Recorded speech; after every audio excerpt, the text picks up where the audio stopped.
Hello and welcome everyone. इस video में हम कवर करेंगे matter in our surrounding class 9th के साइंस का चैप्टर नंबर 1 है। मेरा नाम है संजीत पांडे और आप देख रहे हैं मेरा यूट्यूब चैनल। तो सबसे पहले तो शुरू करते हैं कि मैटर का डेफिनेशन क्या होता है। ये जो भी ये मैंने पूरे नोट्स बनाए हैं, टोटल सिर्फ और सिर्फ आपको 6 पेज के अंदर पूरी नॉलेज मिल जाएगी। जो एनसीईआरटी बुक है आपको वो पढ़ने की ज़रूरत नहीं पड़ेगी। पढ़ना है तो पढ़ सकते हो, पर अगर आपने ये 6 पन्ने अच्छे से समझ लिए तो इसके बाहर का आपके एग्जाम में भी कुछ नहीं आने वाला। बस यही अच्छे से आपको पढ़ने की ज़रूरत है। इसके बाद आपको एनसीईआरटी के जो क्वेश्चन आंसर्स होते हैं वो करने हैं और चीज़ें खत्म। बस इतना ही करना है। इसमें वैसे क्वेश्चंस भी इंक्लूड किए हुए हैं ताकि आपकी अंडरस्टैंडिंग अच्छी हो जाएगी। ठीक है, सबसे पहले तो शुरू करते हैं कि मैटर की डेफिनेशन क्या होती है। Everything in this universe is made up of materials which the scientist has named as matter. जितने भी इस दुनिया में चीज़ें हैं, जिससे ये मटेरियल, जैसे ये मटेरियल है, वो किस चीज़ से मिलके बने हुए हैं, तो वो मैटर से मिलके बने हुए हैं। अब ये मैटर क्या होता है, उसकी डेफिनेशन होती है जो कि एग्जाम में लिखने को 1 मार्क्स की आती है। 1 से 2 मार्क्स के अंदर ये आ सकती है लिखने को। The matter is anything that occupy space and has मास। जिस दो कंडीशन है इसमें, एक तो वो ऑक्यूपाई करे कुछ स्पेस को और दूसरा उसके पास मास होना चाहिए। अगर वो दोनों कंडीशन को सेटिस्फाई करता है तो हम उसे मैटर बोलते हैं। जैसे कि फॉर एग्जांपल, अगर यहाँ पे कोई भी फ़ोन है, फ़ोन जिसमें आप ये वीडियो देख सकते हो सकता है लैपटॉप है, तो क्या उसका खुद का कुछ स्पेस है और उसका खुद का कुछ मास है? तो फिर क्योंकि वो स्पेस ऑक्यूपाई कर रहा है और खुद का उसका मास भी है, तो इसका मतलब वो एक एग्जाम्पल हो जाएगा मैटर का। इसके और भी एग्जाम्पल्स देख सकते हो। क्या ह्यूमंस मैटर का एग्जाम्पल हो सकते हैं? तो ह्यूमंस भी मैटर हैं दोस्तों। ऐसा कैसे है? क्योंकि ह्यूमंस जो होते हैं वो ऑक्यूपाई करते हैं स्पेस को और उनके अंदर मास भी होता है ना। तो इसीलिए वो भी एग्जाम्पल है मैटर के। अब यहाँ पे क्वेश्चन ही आता है, एनसीईआरटी का ही क्वेश्चन है कि इनमें से कौन सा मैटर है। चाहे आपका चेयर हो गया, एयर हो गया, लव हो गया। तो एक एक करके सबको डिस्कस कर देता हूँ। देखो, चेयर जो होता है, यहाँ पे चेयर पड़ी हुई है या फिर चेयर पे बैठ के कुछ लोग वीडियो भी देख रहे होंगे। तो देखो, जो चेयर होता है वो क्या है, वो एक्चुअली में आपका मैटर है क्योंकि उसके पास खुद का मास है और वो स्पेस को ऑक्यूपाई कर रहा है। ठीक है, तो इसीलिए चेयर इसका एग्जाम्पल हो जाएगा। उसके बाद air, air composition of mixtures of gases होता है। मतलब कॉम्पोजिशन बोल सकते हो या फिर मिक्सचर ऑफ गैसेस बोल सकते हो। उसमें आपका नाइट्रोजन का कंटेंट होता है, ऑक्सीजन का कंटेंट होता है, और भी डिफरेंट गैसेस प्रेजेंट होती हैं, चाहे आपकी कार्बन डाइऑक्साइड हो गई। तो क्योंकि ये सब प्रेजेंट है, इसलिए जो एयर है वो भी मैटर का एग्जाम्पल हो जाता है। अब बात करते हैं लव की। क्या लव, अगर आपको किसी से लव हो जाए या फिर आप किसी के लिए फील करते हो, तो क्या वो भी एक काइंड ऑफ मैटर होगा? ये मैटर नहीं होगा क्योंकि ये एक एब्स्ट्रैक्ट नाउन हो गया है। आप उसे मतलब फील कर सकते हो, पर क्या उसका वेट है? कुछ नहीं, मतलब मास तो नहीं है ना। और क्या अगर उसको आप स्पेस ऑक्यूपाई करवा के देखना चाहते हो, तो एक ऐसा हाइपोथेटिकल सिचुएशन में वो कर सकता है कि हाँ, मैं सोच रहा हूँ कि मैं उसके बारे में ऐसा सोच रहा हूँ, जिससे भी लव करते हैं।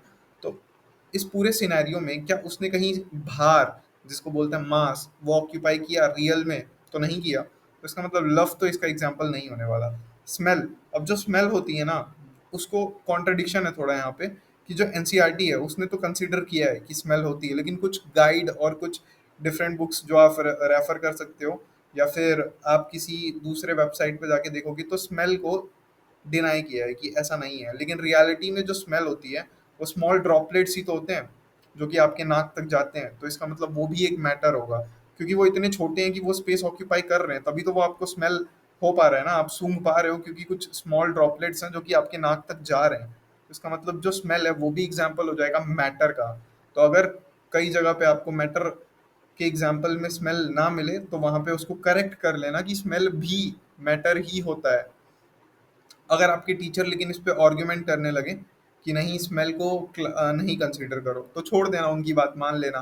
पर रियलिटी में जो स्मेल होता है वो भी एक मैटर है क्योंकि उस स्मॉल ड्रॉपलेट्स जो होते हैं वो आपके नाक तक जाते हैं, जिसकी वजह से आपको स्मेल की अनुभूति होती है। हेट, अगर लव नहीं है मैटर तो हेट कैसे मैटर होगा? दोनों ही नहीं होगा यहाँ पे।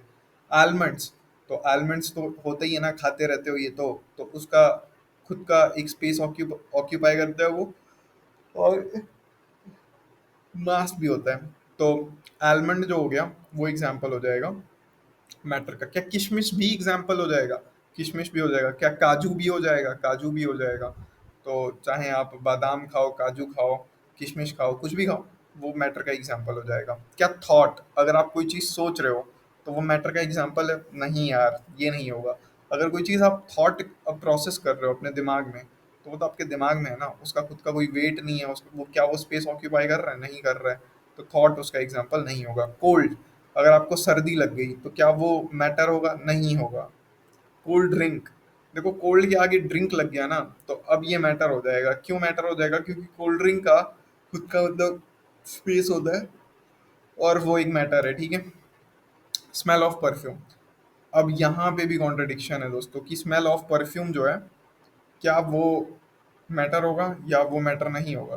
तो स्मेल ऑफ परफ्यूम क्या है, छोटे छोटे ड्रॉपलेट्स होते हैं, वो भी जब स्प्रे करते हो तो दिखता है ना। मान लो एक परफ्यूम की बोतल खरीद के लाओ, इतनी बड़ी बोतल, उसको स्प्रे करो तो दिखता है कि ये जो लिक्विड है ये कम होता जा रहा है। तो इसका मतलब कुछ तो चीज़ है ना जो बाहर आ रही है, तो वो मैटर हो गई, क्योंकि भले वो कितनी भी छोटी है, आपको दिख नहीं रही। हो सकता है, वैसे तो दिखती है, अगर ज़्यादा स्प्रे करो तो परफ्यूम दिखता है। यहाँ पे अब सेकंड क्वेश्चन बोलता है गिव रीजन।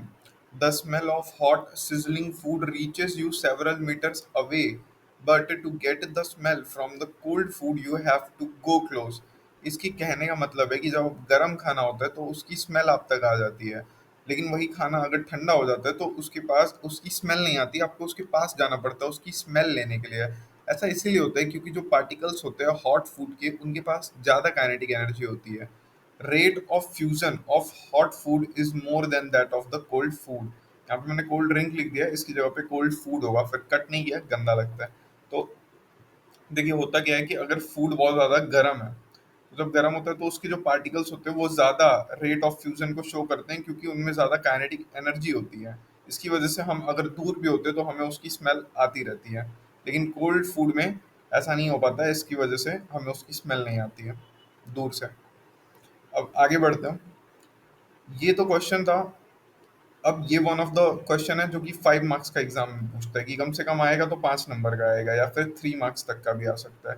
क्वेश्चन बोलता है कि स्टेट्स ऑफ मैटर क्या होते हैं और उनकी कैरेक्टरिस्टिक्स क्या क्या हैं। तो सॉलिड, लिक्विड और गैसेस होते हैं, और इनकी कैरेक्टरिस्टिक्स क्या होती हैं, इसके ऊपर क्वेश्चन आता है कि तीनों में या तो डिफरेंशिएट कर दो कि सॉलिड, लिक्विड और गैस में क्या क्या डिफरेंस है।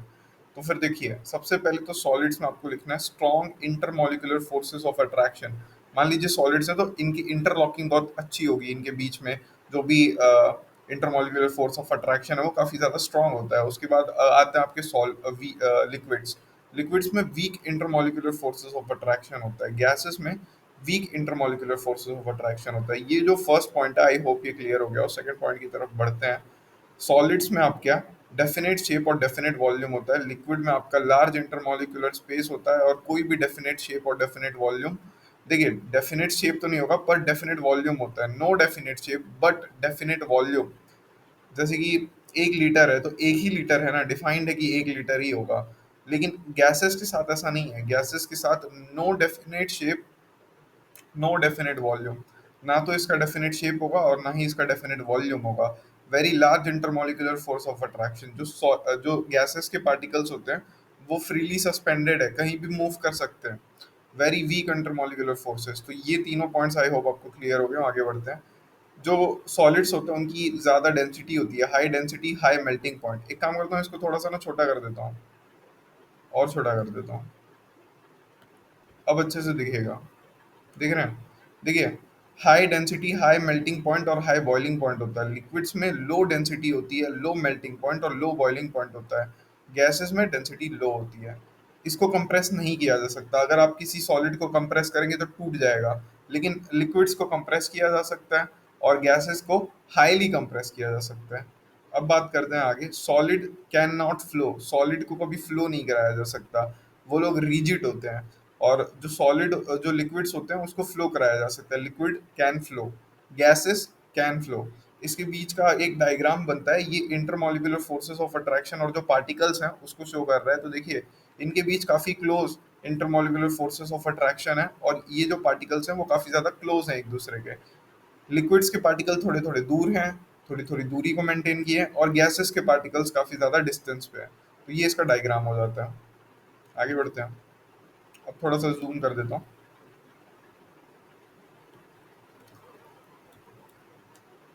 अब देखिए यहाँ पे बता रहा है कि मैटर जो होते हैं वो चेंज कर सकते हैं अपने स्टेट को from solid to liquid and from liquid to gas, और फिर वाइस वर्सा, मतलब उसका अपोजिट भी ट्रू है। तो देखिए सॉलिड को अगर आप गर्म करेंगे यानी हीट देंगे तो वो लिक्विड बन जाएगा, और लिक्विड को जब आप हीट देंगे तो वो गैस बन जाएगा। फिर गैस को आपने कूल किया तो वो लिक्विड बन जाएगा, और लिक्विड को आपने फ्रीज किया तो वो सॉलिड बन जाएगा। सिंपल है। अगर आपको अब तक सब कुछ समझ में आया है तो वीडियो को लाइक ज़रूर करिएगा, और चैनल पे नए हैं तो सब्सक्राइब करिएगा। इस वीडियो पे एम करूंगा ज़्यादा से ज़्यादा व्यूज़ आएँ, ज़्यादा से ज़्यादा लाइक्स आएँ, और टारगेट रखूंगा कि कम से कम 100 लाइक्स तो बन ही जाएँ एक महीने में। ठीक है, 1-2 महीने के अंदर मुझे 100 लाइक्स चाहिए भाई। ठीक है। NCERT exercise, name ABCDE and F। ये यहाँ पे बता रहा है इंक्रीज हीट डिक्रीज प्रेशर, और यहाँ पे डिक्रीज हीट इंक्रीज प्रेशर। देखिए ये सॉलिड है, ये ए, ये लिक्विड, ये बी, ये गैस, ये डी, ये सी का पार्ट है, ये एफ है, और ये ई है। आपको इन सारे प्रोसेस को नेम करना है, ये क्वेश्चन एग्जाम में बहुत आता है, तो ध्यान से देखना, समझा रहा हूँ। देखो सॉलिड जब लिक्विड बनना चाहता है तो मेल्टिंग होगा, और फिर अगर लिक्विड जो है वो सॉलिड बनना चाहता है तो कंडेंसेशन होगा। लिक्विड अगर गैस बनना चाहता है तो वेपराइजेशन होगा, और अगर गैस लिक्विड बनना चाहता है तो सॉलिडिफिकेशन होगा। फिर जो गैस है वो डायरेक्ट अगर सॉलिड बनना चाहता है तो सब्लिमेशन होगा, और अगर सॉलिड डायरेक्ट यहाँ पे गैस बनना चाहता है तो वो भी सब्लिमेशन होगा। आई होप समझ में आ गया होगा, सब्लिमेशन वाला प्रोसेस इंपॉर्टेंट था इसमें बस। अब देखो कैसे आप कन्वर्ट कर सकते हो किसी भी टेम्परेचर को डिग्री सेंटीग्रेड में। अगर मान लो केल्विन में दिया है तो उसको डिग्री सेंटीग्रेड में आप कैसे कन्वर्ट करोगे, इसके ऊपर यहाँ पे क्वेश्चन है। तो एक सेकेंड अभी बताता हूँ। ठीक है, ये क्वेश्चन लेते हैं। तो देखिए 293 केल्विन है और 470 केल्विन है, कैसे कन्वर्ट किया जाता है।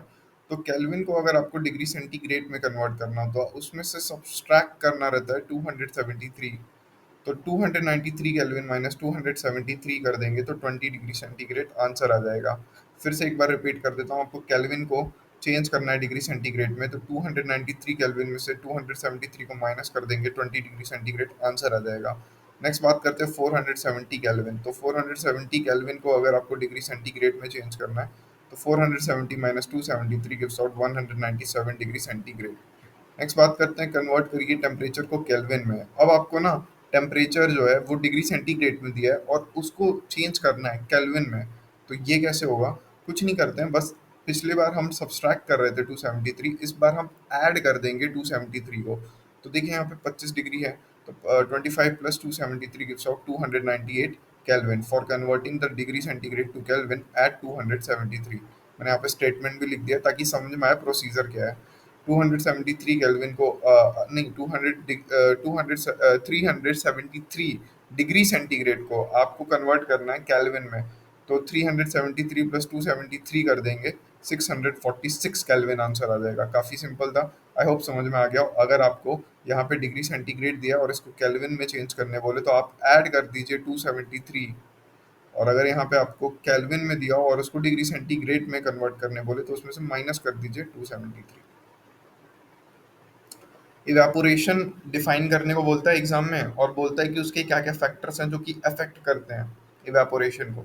ये दो क्वेश्चंस पूछे जाते हैं कि define evaporation and what are the factors affecting evaporation.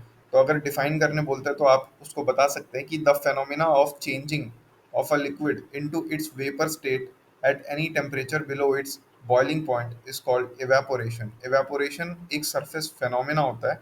इसमें क्या होता है कि चेंज होता है एक लिक्विड अपने वेपर स्टेट में at any temperature below it's boiling point, मतलब अपने बॉइलिंग पॉइंट के पहले ही अगर जो लिक्विड है वो वेपर स्टेट में चला जाए तो उसे हम बोलते हैं इवेपोरेशन, और ये एक सरफेस फेनोमेना है।